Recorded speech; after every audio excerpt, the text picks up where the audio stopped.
మహారాష్ట్ర మాజీ ముఖ్యమంత్రి, సీనియర్ కాంగ్రెస్ నాయకుడు పృథ్వీరాజ్ చవాన్ దేశ రాజకీయాల్లో సంచలనం రేపే విధంగా అత్యంత కీలక వ్యాఖ్యలు చేశారు. త్వరలోనే దేశానికి కొత్త ప్రధాని రాబోతున్నారని, ఢిల్లీ పీఠంపై నాయకత్వ మార్పు జరిగే అవకాశాలు మెండుగా ఉన్నాయని ఆయన జోస్యం చెప్పారు. ప్రస్తుత రాజకీయ పరిస్థితులను విశ్లేషిస్తూ ఆయన చేసిన ఈ వ్యాఖ్యలు ఇప్పుడు జాతీయ స్థాయిలో తీవ్ర చర్చనీయాంశంగా మారాయి.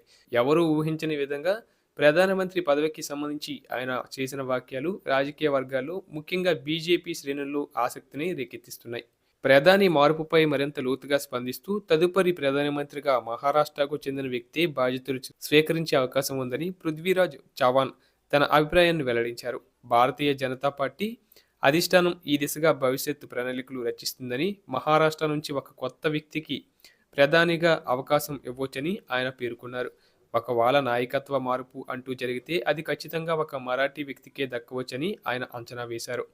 ఈ వాక్యాలతో కేంద్ర మంత్రి నితిన్ గడ్కరీ వంటి సీనియర్ నేతల పేర్లు పరోక్షంగా తెరపైకి వస్తున్నట్లు రాజకీయ విశ్లేషకులు భావిస్తున్నారు. ఇటీవల సోషల్ మీడియాలో తాను చేసిన ఒక పోస్టుపై వచ్చిన స్పందనలకు సమాధానంగా ఆయన ఈ వివరణ ఇచ్చారు.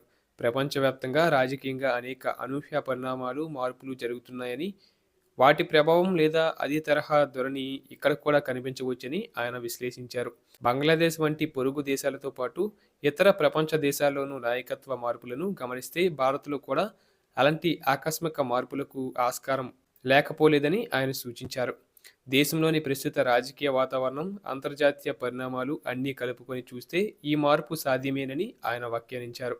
అయితే ఈ వాక్యాలన్నీ తన వ్యక్తిగత అంచనాలు మాత్రమేనని, ఇవి పూర్తిగా ఊహాజానకమని పృథ్వీరాజ్ చవాన్ చివరగా స్పష్టం చేశారు.